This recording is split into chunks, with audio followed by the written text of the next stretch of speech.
नमस्कार। डॉक्टर भल्ला की किस्सा गोई में आपका स्वागत है। आज हम ये कार्यक्रम पेश कर रहे हैं हिंदुस्तान की वो हस्ती जिसने ना केवल मध्य प्रदेश, ना केवल भारत, पूरे संसार में अपने पेन से, अपनी लेखनी से, अपनी पत्रकारिता से नाम कमाया, सिक्का जमाया और इन्हीं सदी में नहीं, सदियों तक उनका नाम इतिहास में स्वर्ण अक्षरों में लिखा जाएगा, जिनका नाम था राजेंद्र माथुर। आज उनकी पुण्यतिथि है। कई लोगों ने, कई उनके चाहने वाले, उनके साथी, उनके शागिर्द और उनके प्रशंसकों ने कार्यक्रम भी किए, लेख भी लिखे। और मैं उनके बारे में कुछ पर्सनल बातें, एक बहुत ही आत्मीय बातें बताना चाहता हूँ। मेरा रज्जू बाबू से मुलाकात 1966 के आसपास हुई, जब मैंने मेडिकल कॉलेज इंदौर ज्वाइन किया और हम लोग छात्र राजनीति के अंदर इंटरेस्ट लेते थे, इसलिए हमारा अक्सर नई दुनिया अखबार में जाना आना होता था, क्योंकि नई दुनिया का सिक्का चलता था। और नई दुनिया में अखबार के अंदर न्यूज़ छपना ही बहुत बड़ी बात होती थी। तो हम अक्सर राजेंद्र बाबू के पास जाते, उनको प्यार से रज्जू बाबू भी कहते थे, और उनसे ना केवल हम रिक्वेस्ट करते कि हमारी स्टोरी को, कहानी को छापें, परंतु उसके साथ ही उनसे हम कई सलाह भी लेते और एक गुरु के रूप में हम उनको इज्जत करते थे।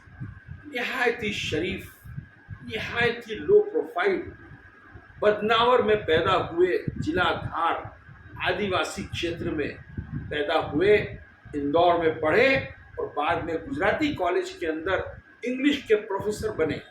और साथ ही कमाल ये थे तो प्रोफेसर इंग्लिश के, पर हिंदी के बहुत बड़े पत्रकार बने और संपादकों में उनका नाम दुनिया के अंदर जाना गया। नई दुनिया के प्रधान संपादक बनने के बाद कई वर्षों इंदौर में रहे, फिर वो दिल्ली आए 1982 के आसपास, जब वो नवभारत टाइम्स के अंदर चीफ एडिटर बने। तब भी उनसे हमारी मुलाकातें हुई। हम उनके पहले दिल्ली आ चुके थे। रज्जू बाबू हमसे मिलने आए और हमने उनसे कहा कि हमारे लायक कोई सेवा हो तो बताइएगा, क्योंकि हमारे इंदौर के डॉक्टर्स बहुत हैं यहाँ पे, तो आपको कोई भी चिकित्सा संबंधित समस्या हो तो आप निसंकोच बताइए। आपने निर्माण विहार में अपना घर लिया और वहीं पे बिल्कुल नज़दीक वहाँ के सबसे मशहूर और पॉपुलर डॉक्टर मेरे क्लासमेट होते थे, डॉक्टर अशोक वालिया। मैंने डॉक्टर अशोक वालिया से उनको मिलवाया और कहा कि अशोक, जब भी रज्जू बाबू या उनके परिवार की कोई चिकित्सा की समस्या हो तो इनको देखिएगा। तो अशोक, क्योंकि उनके प्रशंसकों में से थे, वालिया ने उनका ख्याल रखना चालू किया। दुख भरी बात यह है कि रज्जू बाबू का देहांत सिर्फ उनकी भला मानसा के कारण। क्यों?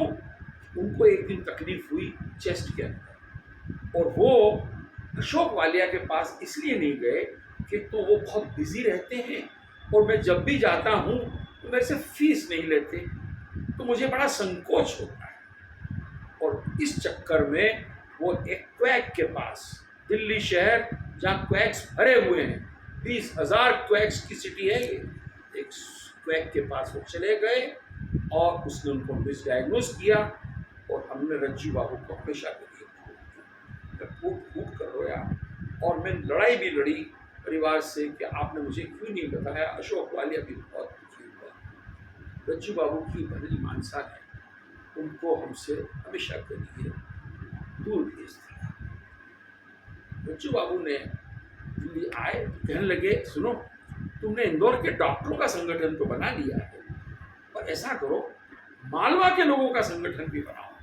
तो आपके कमरे में बैठकर नवभारत टाइम्स के ऑफिस में मालवा मित्र मंडल का गठन हुआ, जिसमें आलोक मेहता भी थे, विष्णु खरे भी थे, वैदिक जी भी थे, श्रवण गर्ग भी थे और ऐसे सभी हमारे साथी मालवा के लोग वहाँ इकट्ठे हुए और हम लोगों ने संकल्प किया कि एक मालवा के लोगों का सांस्कृतिक और एक सामाजिक संगठन, नॉन पॉलिटिकल संगठन बनेगा।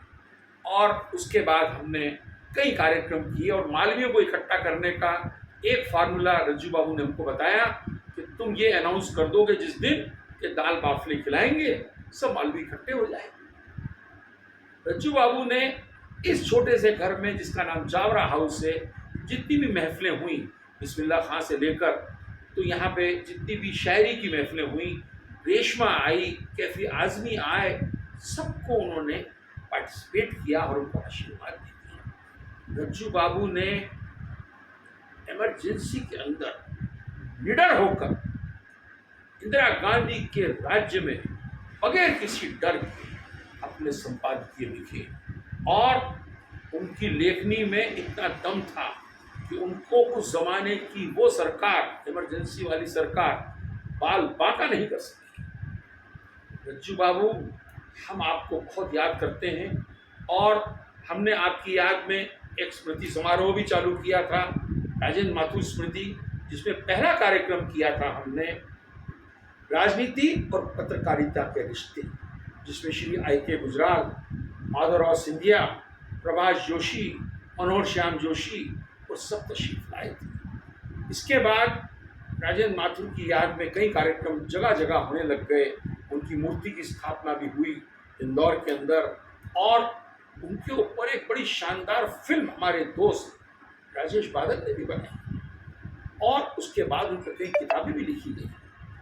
राजेंद्र माथुर प्रेरणा के सूत्र न केवल पत्रकार जगत के लिए रहेंगे और हम जैसे लोग जो नॉन पत्रकार थे, वो नौजवान भी उनसे इतने प्रेरित थे। उनकी ईमानदारी और उनकी सहजता और उनकी हिम्मत को हम दाद देते थे। रज्जू बाबू, आप जहाँ भी हों, भगवान आपको खुश रखे और हम आपको सदियों सदियों तक नहीं भूल पाएंगे। मालवा मित्र मंडल, मध्य प्रदेश फाउंडेशन और डॉक्टर भल्ला और मित्रगणों की ओर से आपको श्रद्धांजलि।